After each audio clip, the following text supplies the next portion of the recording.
¿Le diste comida?, interrogó el gerente con intensidad. Javier asintió, su corazón palpitaba, el sudor empapándole la espalda. Pues considérate despedido. Un silencio cayó sobre ellos. Solo el hombre sin hogar observaba a Javier, su mirada apesadumbrada, pero tan profunda como el océano. A la mañana siguiente, 6 zumbes ocupaban toda la zona de aparcamiento. Un hombre de uniforme apareció, saludando a Javier con impecable porte militar. ¿Quién podría ser aquel anciano? ¿Y qué motivo tendría un militar de alto rango para inclinar la cabeza ante un simple empleado de gasolinera?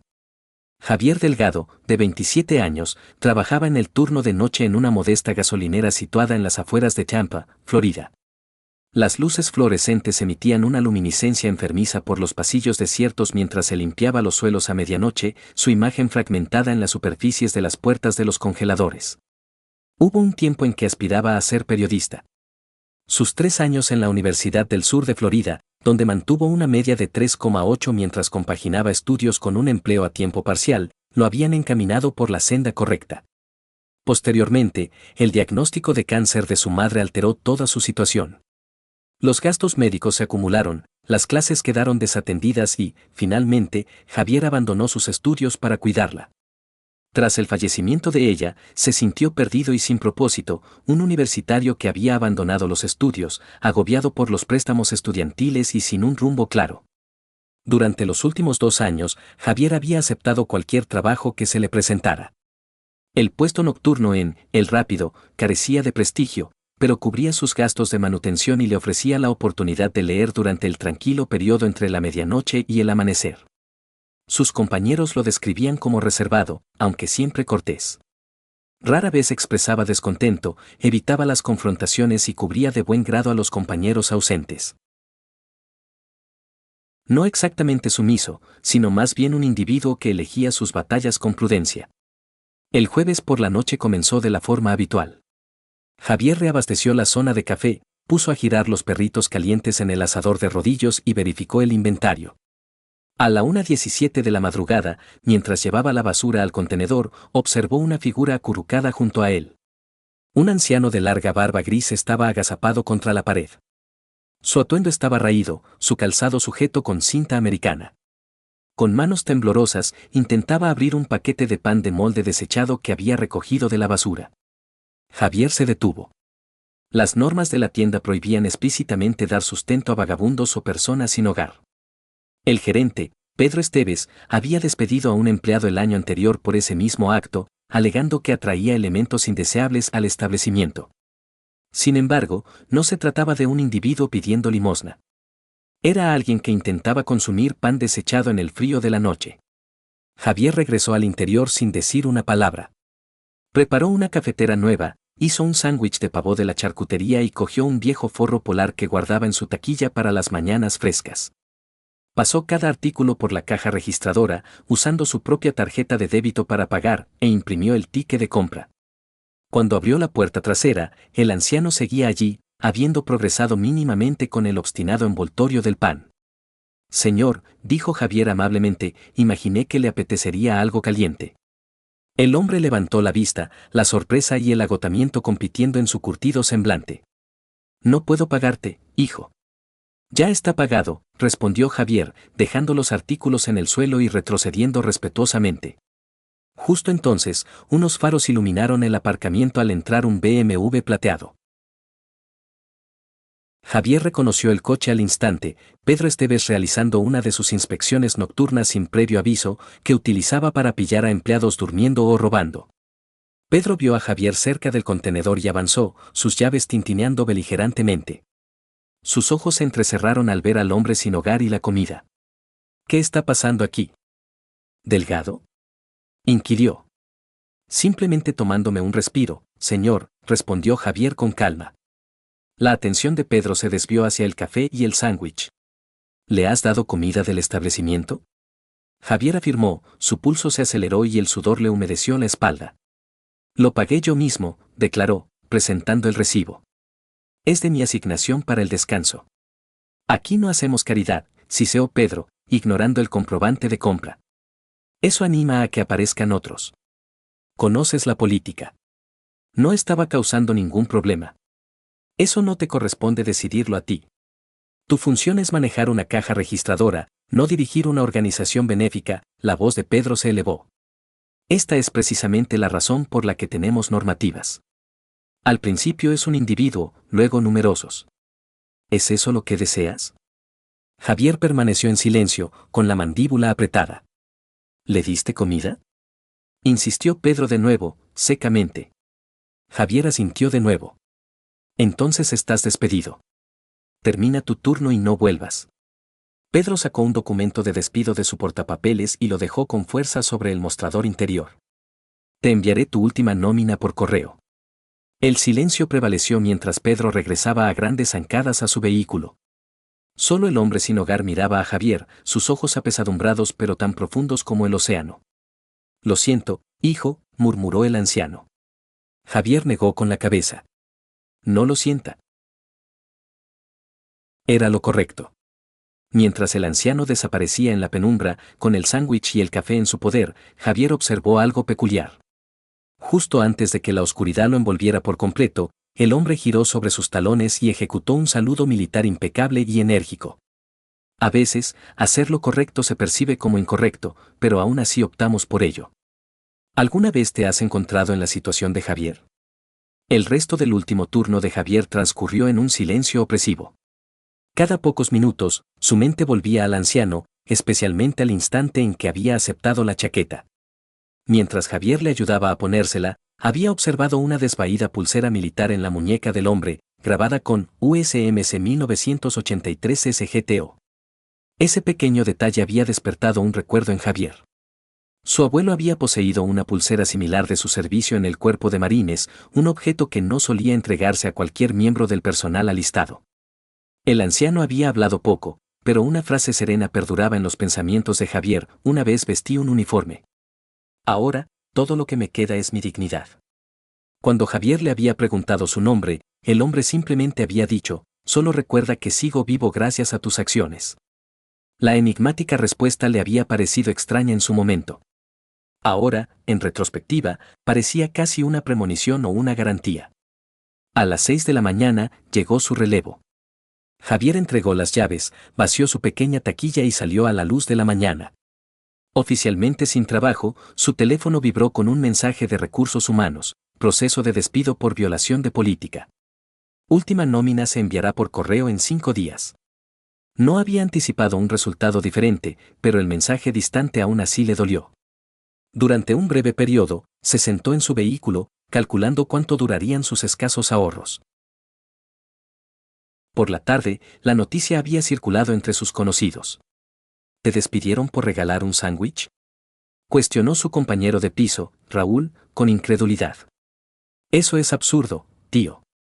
Era contrario a la política, replicó Javier, encogiéndose de hombros. ¿Acaso importa? Es un sándwich de gasolinera, no las joyas de la corona. Deberías impugnarlo. Javier negó con la cabeza. No vale la pena el esfuerzo. Encontraré otra cosa. Y lo hizo, o al menos lo intentó. Al anochecer, había enviado solicitudes para 7 trabajos y había conseguido un puesto temporal en un almacén, cargando camiones en el turno de noche. La paga era menor que en El Rápido, pero le aseguraría poder pagar las facturas hasta que surgiera una oportunidad mejor. Lo que Javier desconocía era que otro individuo se había interesado por su difícil situación. Alrededor de las 3 de la tarde de ese mismo día, una mujer de unos 50 años, ataviada con un elegante traje de chaqueta y pantalón azul marino, entró en El Rápido. Se dirigió al mostrador donde Melissa, la sucesora de Javier, estaba organizando boletos de lotería. Disculpe, dijo la mujer. ¿Sigue trabajando aquí Javier Delgado? Melissa negó con la cabeza. No, señora. Fue despedido esta mañana. Entiendo. ¿Sabe dónde podría localizarlo? Lamentablemente, no puedo revelar datos personales de empleados, especialmente de exempleados. La mujer asintió comprensivamente y dejó una tarjeta de visita sobre el mostrador. Si por casualidad viniera, ¿podría dársela, por favor? Dígale, gracias por no apartar la mirada. Melissa miró la tarjeta. No tenía adornos, salvo un número de teléfono y un pequeño emblema en la esquina, la insignia del cuerpo de marines. Procuraré entregársela, aseguró ella, repentinamente intrigada. Después de que la mujer se marchara, Melissa le enseñó la tarjeta a David, el subgerente.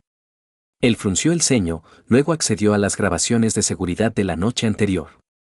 Observaron la interacción de Javier con el hombre sin hogar, la disputa con Pedro y, finalmente, la salida del anciano. Espera, rebobina, dijo David bruscamente, inclinándose más cerca del monitor. Pausa ahí. La pantalla mostraba al hombre sin hogar justo antes de que desapareciera de la vista.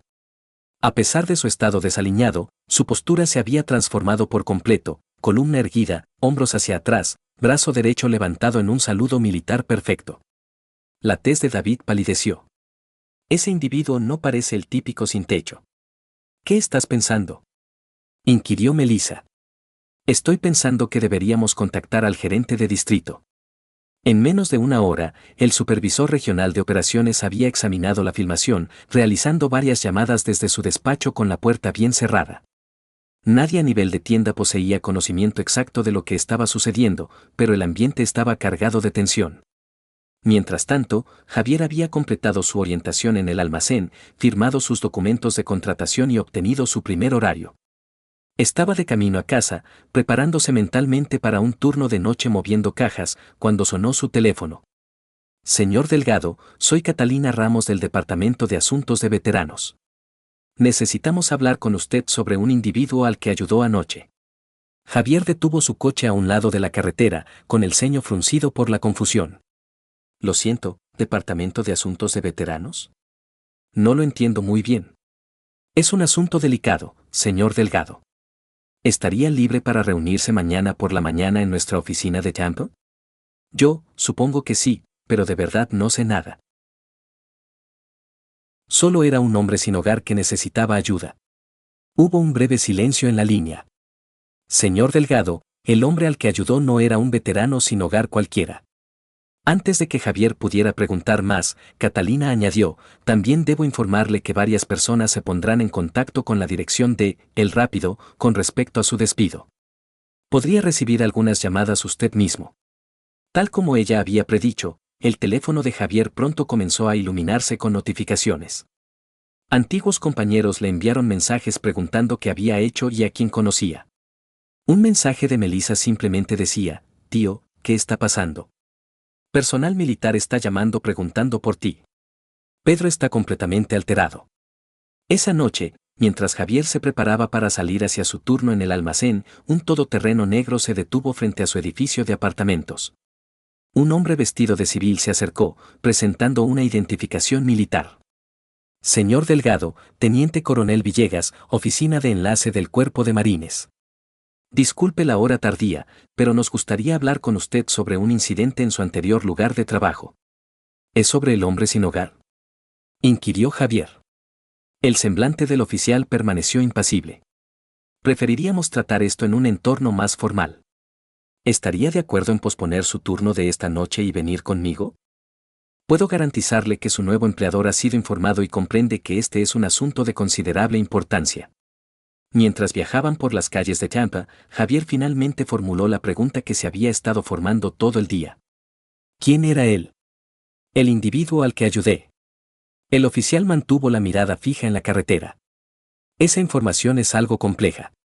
Baste decir que ayudó a alguien que anteriormente ostentó una responsabilidad considerable dentro de nuestra institución.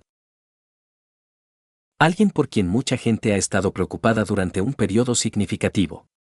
Javier miró por la ventanilla, intentando conciliar la figura harapienta junto al contenedor con la creciente evidencia de que había sido una persona de relevancia. Una cosa se volvía progresivamente evidente, su sencillo acto de bondad había iniciado algo extraordinario. No estoy seguro de tu reacción, pero esta sección realmente me conmovió. Escribe, respeto, si a ti también te llegó. A la mañana siguiente, Pedro Esteves encontró un correo electrónico inusual en su bandeja de entrada. La dirección del remitente terminaba en 1000, un dominio militar. La comunicación era sucinta pero inequívoca, se había presentado una queja formal relativa a un suceso en su sucursal de El Rápido, junto con una citación para su asistencia a una reunión programada para ese mismo día. El pensamiento inicial de Pedro fue ignorarlo como correo no deseado. Su segundo pensamiento, al percatarse de las credenciales completas del remitente en la firma, fue de leve alarma.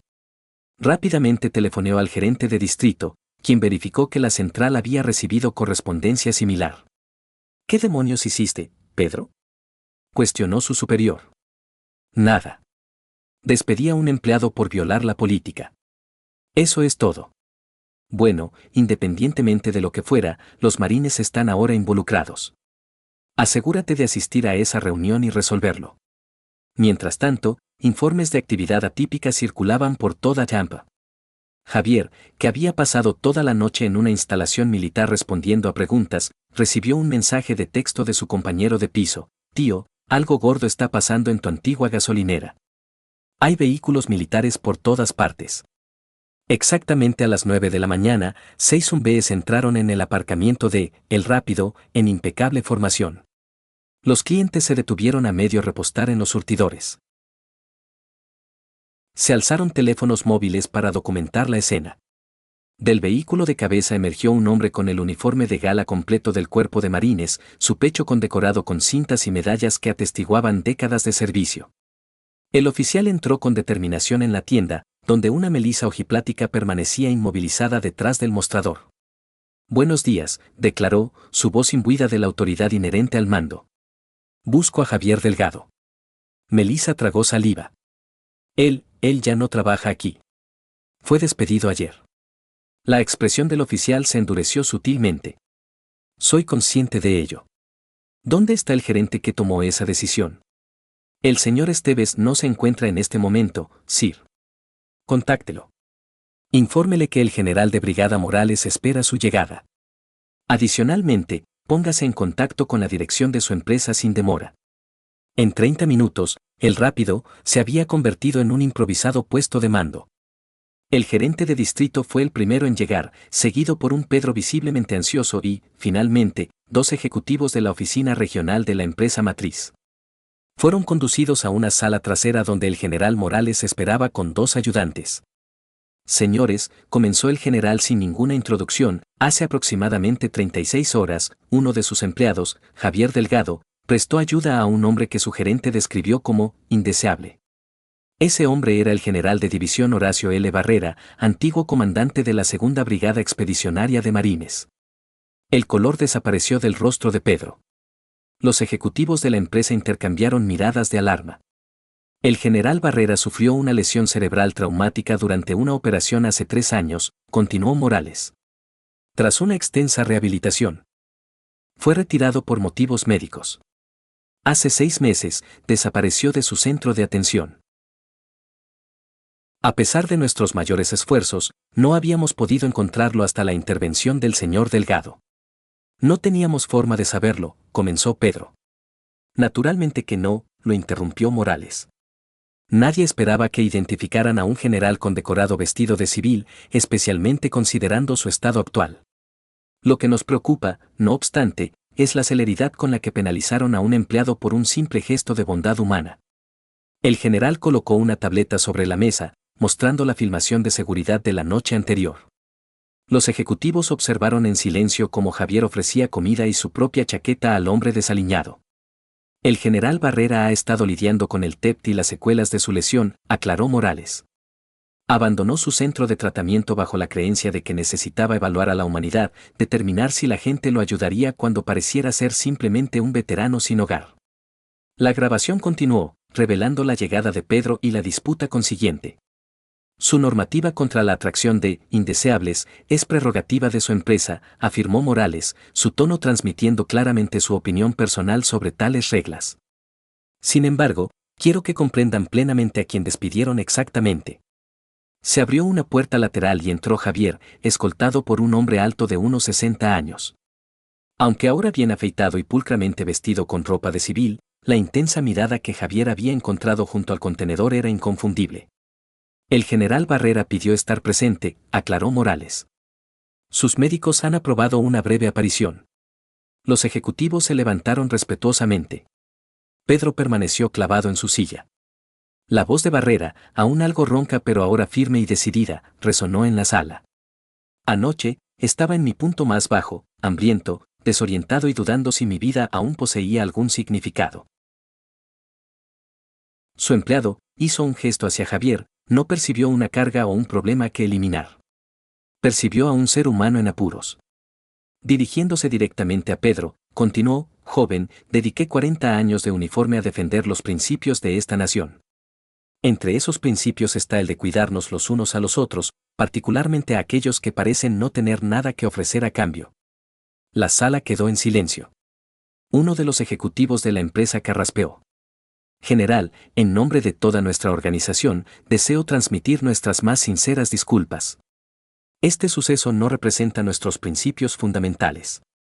Entonces demuestren esos principios, replicó Barrera. Hechos, no meras palabras. Las siguientes horas remodelaron la vida de Javier. Los ejecutivos de la empresa, deseosos de evitar publicidad desfavorable, le propusieron volver a su trabajo con un aumento salarial significativo. Él cortésmente se negó. En instantes, revisaron su oferta, un nuevo puesto como coordinador de un programa de apoyo a veteranos que de repente se sintieron impulsados a establecer. A mediodía, vehículos de los medios de comunicación se habían congregado en el exterior a medida que se difundía la información sobre la presencia militar. El Departamento de Relaciones Públicas de la empresa se apresuró a formular una declaración mientras Javier se encontraba en el centro de una ceremonia improvisada en el aparcamiento. El General Morales se dirigió a la creciente multitud. Hoy, reconocemos que el valor se manifiesta en lugares imprevistos. El simple acto de empatía del señor Delgado hizo más que ofrecer una comida. Nos ayudó a traer a uno de los nuestros de vuelta a casa. Javier permaneció incómodo mientras Morales le prendía una medalla al mérito civil en la camisa. La mención decía: por compasión y servicio excepcionales al Cuerpo de Marines de los Estados Unidos. Pedro observaba desde la periferia, sus oportunidades profesionales menguando con cada disparo de cámara. El gerente de distrito ya le había notificado que su puesto sería reevaluado tras un examen exhaustivo de las normativas de la tienda. Más tarde esa tarde, mientras la multitud disminuía y los zumbées se preparaban para partir, el general Barrera se acercó a Javier en privado. Estoy en deuda contigo por una explicación, afirmó suavemente. No, señor, no lo está, respondió Javier. Ciertamente, lo estoy. Hace 3 años, un IED me privó de aspectos de mi identidad. La recuperación no ha sido sencilla. La semana pasada, abandoné mi centro de tratamiento, persuadido de que el mundo se había olvidado de individuos como yo, de que me había vuelto invisible. Javier escuchó mientras Barrera continuaba. Deseaba averiguar si alguien ofrecería ayuda sin conocer mi rango o procedencia, si la decencia humana fundamental aún prevalecía para aquellos a quienes la sociedad ignora. La mayoría de las personas pasaron de largo. Tú no lo hiciste. Cualquiera habría actuado de forma similar, sostuvo Javier. Barrera negó con la cabeza. 17 individuos pasaron a mi lado ayer antes de tu llegada. Ni uno solo estableció contacto visual. Tú fuiste diferente. Mientras el general se preparaba para marcharse con sus asistentes médicos, puso algo en la mano de Javier, la desgastada pulsera militar que había observado la noche anterior. Un recuerdo, dijo Barrera. A veces, los conflictos más cruciales se libran con sándwiches, no con armamento. Esa noche, la filmación de seguridad de El Rápido se difundió ampliamente en línea. Millones vieron a un empleado de gasolinera arriesgar su empleo para ayudar al que parecía ser un individuo sin hogar. La disparidad entre la empatía de Javier y la indiferencia de Pedro encendió un ferviente debate en línea sobre las normativas corporativas, el bienestar de los veteranos y el estado de los valores americanos. A medianoche, Almohadilla Héroe de Gasolinera era tema principal a nivel nacional. Ofertas de empleo inundaron el correo electrónico de Javier de empresas ansiosas por vincularse con su recién adquirida reputación moral. El alcalde de Champ telefoneó para programar una condecoración. Un grupo de veteranos creó una beca en su honor. Sin embargo, para Javier, el momento más profundo ocurrió cuando revisó su correo electrónico y descubrió un mensaje de la Universidad del Sur de Florida, proponiéndole readmitirlo con una beca completa para terminar su carrera de periodismo. El asunto simplemente decía: ciertas narrativas merecen ser contadas por aquellos que comprenden la bondad. ¿Alguna vez has observado a alguien alcanzar silenciosamente el reconocimiento que merece? Comparte con nosotros un momento que consideres inolvidable. 6 meses después, el Rápido, donde Javier había fregado suelos anteriormente, había experimentado una metamorfosis. Lo que comenzó como un esfuerzo corporativo de limitación de daños se convirtió en algo auténtico y duradero. Ahora conocido como el Rincón del Veterano, el establecimiento presumía de una zona de café designada donde el personal militar retirado podía congregarse, saborear bebidas de cortesía y encontrar recursos. Javier, actualmente matriculado de nuevo en la universidad cursando su carrera de periodismo, todavía pasaba de vez en cuando para supervisar la iniciativa que había ayudado a crear. El programa, Café para Veteranos, se había ampliado a 7 establecimientos en toda Tampa, cada uno equipado con kioscos de información conectados a los servicios del Departamento de Asuntos de Veteranos y atendidos por asesores voluntarios 2 días a la semana. La pared que una vez exhibió promociones de cigarrillos ahora lucía una declaración sencilla pero impactante, una taza de café, un acto de agradecimiento, una vida no pasada por alto. Junto a ella, meticulosamente encerrada en una vitrina, estaba el forro polar que Javier le había ofrecido al general Barrera en aquella noche trascendental. Quizás lo más sorprendente fue que Pedro Esteves, el gerente responsable del despido de Javier, había experimentado su propio cambio personal. Tras 2 meses de desempleo y censura pública, se había acercado a Javier con una propuesta desafiante, la oportunidad de ser voluntario en la iniciativa para veteranos. Un periodo inicial de incomodidad se transformó en admiración reticente y, finalmente, en una amistad sincera, a medida que Pedro descubría una capacidad de empatía que desconocía poseer. Estar empleado aquí me ha demostrado que las normativas carentes de compasión no merecen ser cumplidas, admitió Pedro una tarde. Dediqué 20 años a la gestión minorista y ni una sola vez consideré si nuestras políticas realmente beneficiaban a las personas. La narrativa también caló en las instituciones educativas. Marco Álvarez, de 12 años, que había observado el despido de Javier mientras compraba un refresco antes de la escuela, creó una obra de arte que obtuvo la victoria en el concurso provincial. Retrataba a Javier, mitad con uniforme de gasolinera y mitad con atuendo militar, con la inscripción: "Los héroes no siempre visten uniforme". En el aniversario de su extraordinario encuentro, Javier recibió un correo electrónico del general Barrera, quien ahora prosperaba en un centro de tratamiento especializado. Hace un año, en este mismo día, me impartiste una lección que había olvidado tras 4 décadas de uniforme, que el valor de un individuo no se determina por su rango o posición, sino por su disposición a reconocer la humanidad en los demás. Tu simple gesto me recordó que la dignidad no es algo que se pueda arrebatar, es algo que percibimos los unos en los otros. Recuerda, no ayudas a alguien porque lo merezca. Lo ayudas porque posees la capacidad de dar. No toda persona acurrucada junto a un contenedor es débil. Algunos fueron guerreros antes, y uno nunca sabe quién podría estar observando. Pero no permitas que eso te disuada de los actos de bondad. Mientras Javier leía estas palabras, un joven marín entró en el Rincón del Veterano, con aspecto vacilante y desorientado. Sin un instante de demora, Javier sirvió una taza de café y le ofreció asiento. El ciclo persistía. Incluso un solo pequeño acto de bondad posee el poder de alterar un día difícil, una vida y, ocasionalmente, el mundo entero. Relata un acto de bondad que hayas experimentado y que siempre recordarás.